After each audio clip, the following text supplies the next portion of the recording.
Morning, everyone. The topic of today's lecture is epidemiology, its basic principles and methods. So we'll be dealing with all the things which come under epidemiology, basic definition, what are the tools of epidemiology, what are the principles of epidemiology, the basic study designs under which the epidemiology is covered. Firstly, the definition of epidemiology.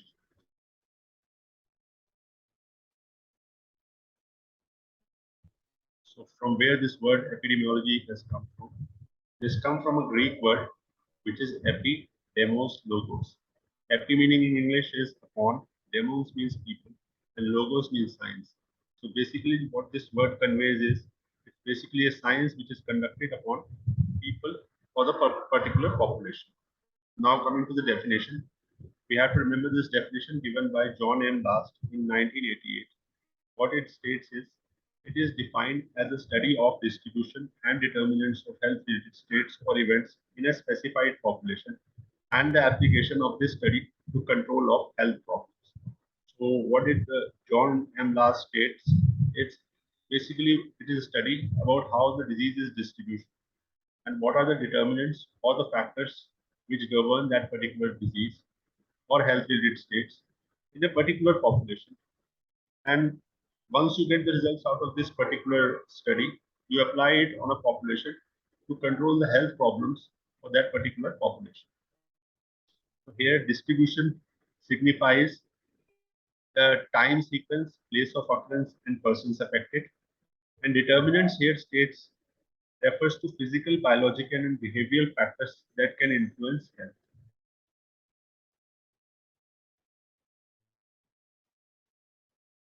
Now, coming to the aims of epidemiology, why this epidemiology is done and what is the basic aim of doing an epidemiological study. It was given by Lowe and Korzybski in 1973. The first aim is to describe the size and distribution of a disease problem in human population.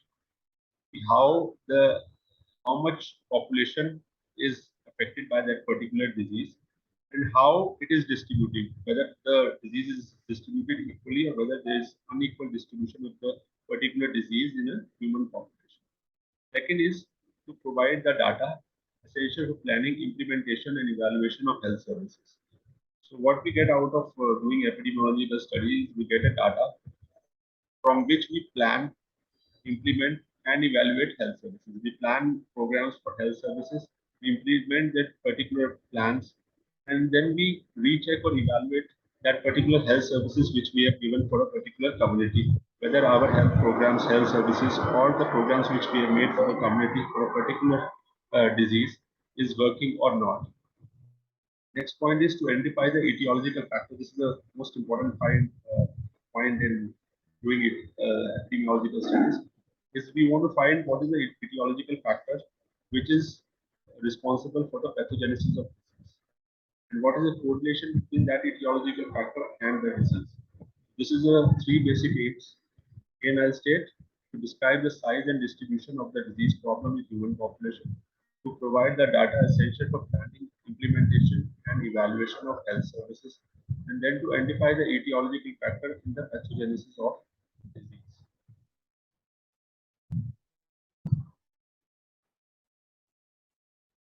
Next comes the principles of epidemiology. On what principles epidemiology is based on? There are basically four principles of epidemiology. Number one is exact observation, then correct interpretation, rational explanation, and scientific construction. And I'll state that exact observation, correct interpretation, rational explanation, and scientific construction. So, starting with the first principle, exact observation. In epidemiology, one has to observe exactly what is going on in a particular population, what kind of disease pattern or determinants of disease, factors which influence disease, has to be identified exactly. That can be done only if your observation skills are good and you exactly observe what is going on in a particular population. Once you have observed and collected the data for that particular observation, then you interpret out of your collected data what are the problems in the particular society, what are the determinants of the particular disease which is under study, and what are the etiological factors. That can only be done if you correctly interpret your data. Once you have interpreted your data, then you give a rational explanation. This is a particular disease, and this disease is caused by this particular etiological factor, and how this disease is distributed among the population, and what are the determinants of that particular disease. Then you scientifically construct a summary for that particular disease and give an explanation or a hypothesis. And by further studies, you test that particular hypothesis, see whether what you have supposed is correct or not, and whether the etiological factor you have thought after doing your scientific study is correct or not, whether that particular etiological factor is linked to that particular disease or not. This can only be done if you have done exact observation, then you have done correct interpretation of that particular observation. And rational explanation you have got out of that, and then you scientifically think and construct your details about that particular study. Next comes the tools of measurement in epidemiology. There are three tools in epidemiology. They are rates, ratios, and proportion. Now, I'll explain in detail what are rates, ratio, and proportion. Basically, there are three tools: rates, ratios, and proportion. Rates is the frequency of disease or characteristics.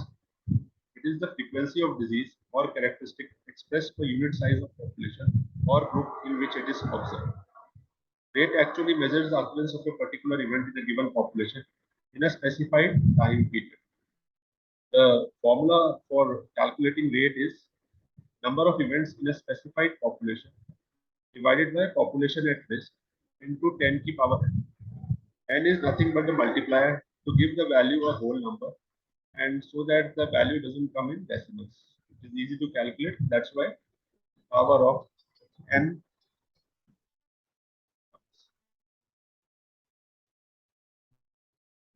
So rate is nothing but the frequency of disease, how much percentage of disease is occurring in a particular population. And its formula is number of events in a specified period divided by total population at risk. Next, we explain what are the types of rates. Firstly, crude rates, then specific rates, then standardized rates. What are crude rates? These rates are the actual observed rates. For example, birth and death rates. Actually, what rates we get from the hospital, what the actual rate without manipulating that particular rate, that is called as crude rate. Specific rate is nothing but just like crude rate, it's also an actual rate, but it is observed in a specific groups. Either it's observed in a specific age group or gender group or something very specific group, which when it's taken, then the actual observed rate becomes specific rate. Standardized rates, these rates are obtained by direct or indirect methods of adjustment. When we adjust the particular rate, which is your actual observed rate, then that particular rate becomes the standardized rate. For example, age, gender, and other related rates, if you adjust that rate, that means to calculate its average or something like that, then that particular rate becomes the standardized rate of that particular population.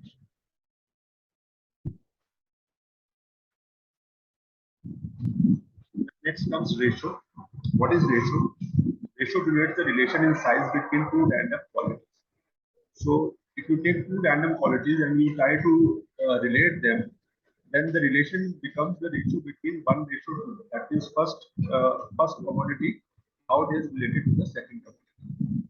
It is not necessary that the numerator should have to originate from the denominator. So one of the features of the ratio is that the denominator is not essential that the numerator should come from the denominator. It could be independent of the denominator. So there could be two individual random qualities which we are trying to compare.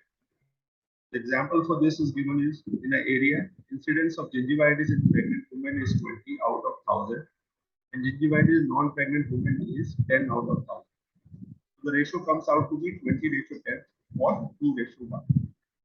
To compare these two, the incidence of gingivitis in pregnant women and gingivitis in non-pregnant women. So you calculate the gingivitis of pregnant women, then you calculate the gingivitis of non-pregnant women, and we take out its ratio. What does 2 ratio 1 signify? 2 ratio 1 signifies that gingivitis in pregnant women is 2 times more common than gingivitis in non-pregnant. Next comes proportion. It is a ratio which expresses the relation in magnitude of the part of the whole. It is usually expressed in percentage. Proportion is nothing but the ratio, how much proportion of that particular disease is linked to that particular factor, and it's expressed in percentage.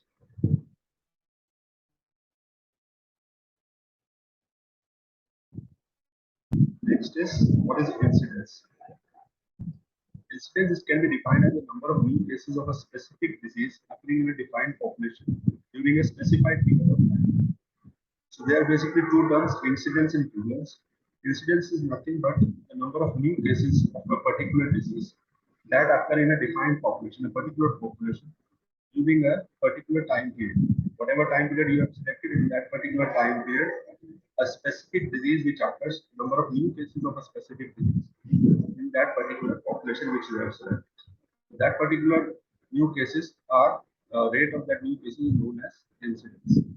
Formula to calculate incidence is number of new cases in a given time period divided by population at risk into 1,000.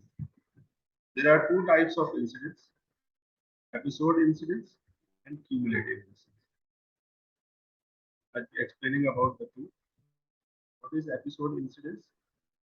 It is the rate of occurrence of new episode of disease arising in a population. For example, occurrence of 100 new cases of plague in an area in past 6 months. New episode. So basically, what the name suggests is it is the rate of occurrence of new episodes of a disease arising in a population.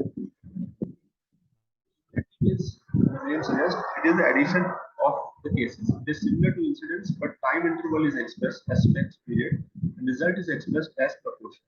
For example, in 2005, so what is different between cumulative and episode incidence is, in this there is fixed time period in which we are trying to calculate the rate of a particular incidence of a particular disease.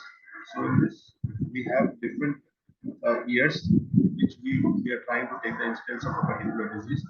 In this example I have given is in 2005, there were this number of cases of plague in 2005. And in 2006, the plague was dispersed. When we cumulatively add up, we get the incidence, and that particular incidence rate is called as cumulative.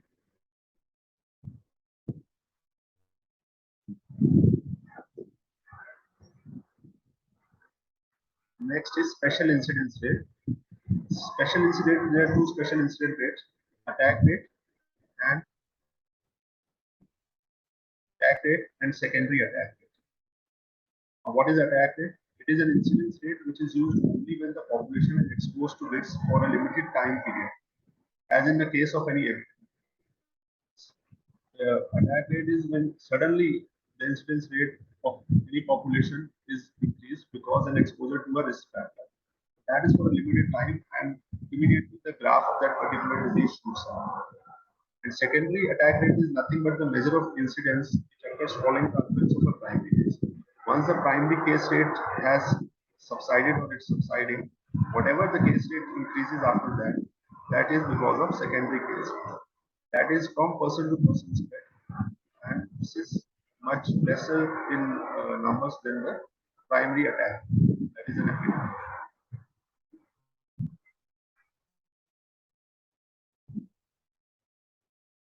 Now coming, what are the uses of incidence rate?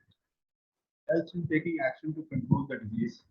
Once we know what are the rate of occurrence of new disease or a particular incidence of disease which is increasing in a particular population, it gives us a data so that we can control that particular disease by making some programs, health-related programs to contain that particular disease in that particular population. It gives clues to probe into the etiology and pathogenesis of disease. Once we have studied that particular disease thoroughly, we come to know what are the etiological factors and pathogenesis of that particular disease so that we can control that particular disease. As with the study of distribution of disease, how that particular disease is distributed in a particular society or a population, we come to know through this study. It is evaluating the efficiency of preventive and therapeutic measures. So after doing our programs in that particular population, we try to evaluate what is the efficiency. If the new rate of the disease has subsided, that means whatever program we have planned for that particular population has subsided, is effective, and if not, and the incidence rate is increasing, then that means our health program was not successful, and we have to reevaluate and recheck our programs for the future. Prevalence. Now, what is prevalence? What is the difference between incidence and prevalence? The term prevalence is used to indicate that proportion of a given population is affected by a condition at a given point of time, both old and new. What we do over here is at a particular period of time, if we try to get the cases and we calculate both the old and new cases, whatever the data comes, that is called as prevalence. The difference between prevalence and incidence is in incidence we were just calculating the new cases, but in prevalence we are calculating both the old and new cases. So here we get the total number of cases which has occurred in the past and which has occurred in the present. It is usually expressed as a percentage of the total population. Prevalence rate is expressed out of total population, how much percent of the population is affected by that particular disease. There are two types of prevalence, point prevalence and period prevalence. Now, what is point prevalence and what is period prevalence? Point prevalence, it is actually a census type of measure. It is the total number of all the cases present, both old and new, of specific disease at one point of time in the population. What does it mean? It means when you go to a particular population to collect the data, whatever cases you get from whatever subjects who are willing to participate in your study, that particular data gives you the point prevalence. Okay, it is not done over a period of time, only at a particular time period.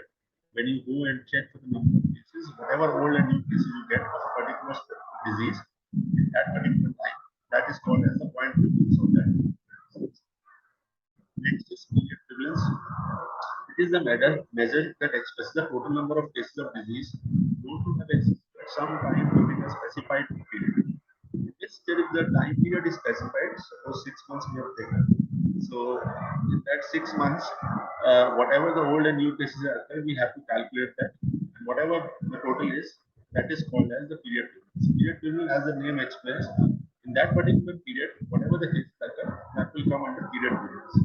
For example, the total number of deadly cases present in an year in a given population. So the period prevalence is sum of total point prevalence and the incidence. Point prevalence, what you have got, plus the new number of cases. When you add up these cases, you get the period prevalence. It's addition, basically addition of period prevalence and point prevalence and the incidence. What do you get? What are the uses of prevalence? Why you want to calculate prevalence? Prevalence rates are useful in estimating the magnitude of disease or health problems in a community. When you get the prevalence rate, out of that, what you are able to estimate is the how much the disease is affecting a particular population of a particular community. Community or population, how much it is affected by that particular disease. Prevalence rates are helpful in identifying the potential high risk population.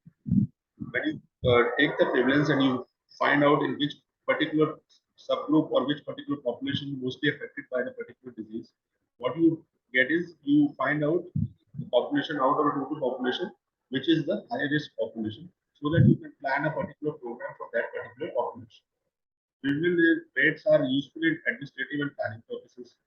Once you get the prevalence rate, you can chalk out high risk population from that and disease determinants and magnitude of disease in a particular population. Accordingly, you can plan your programs, health programs, and plan out any health programs for that particular population. And administratively also, you can manage your work pertaining to that particular population. So there is a formula for relation between incidence and prevalence.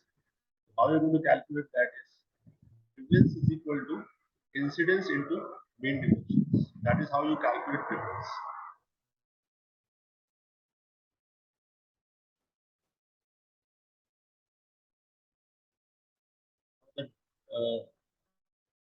basic epidemiological methods which are used in epidemiological study. So an epidemiologist is always concerned with the study of disease occurrence in a population where he comes across the various factors and circumstances which may have role to play in the disease. What does this specify? It specifies that whenever an epidemiologist goes and studies in a population, is basically concerned with the disease occurrence and what are the factors which govern that particular disease. That is how one gets to know what is the distribution of a particular disease in a population, and what is the disease pattern of that particular population. So the epidemiological study is further divided into three parts: descriptive epidemiology, analytical epidemiology, and experimental epidemiology. Descriptive epidemiology is basically, as the word suggests, it describes the particular disease pattern and what could be its etiological factors. Analytical epidemiology is nothing but analysis. Once we get the data, we analyze the data into analyze the data for further correlation. See what are the etiological factors and how it is linked to that particular disease. And it is further divided into two studies: case control study and cohort study. And third is the experimental epidemiology. The difference between analytical epidemiology and experimental epidemiology is, again, we have a study group and we have a control group.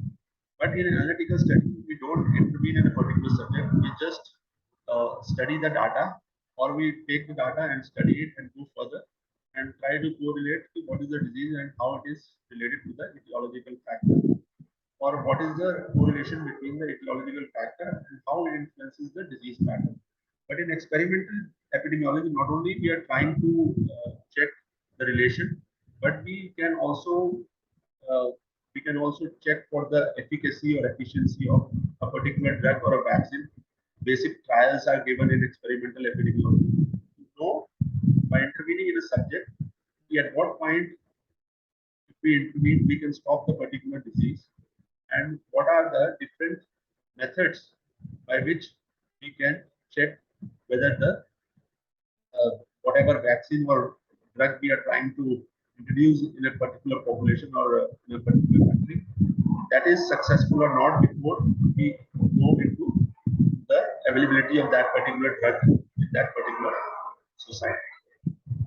So next lecture will be regarding the three study designs: descriptive, analytic, and experimental studies.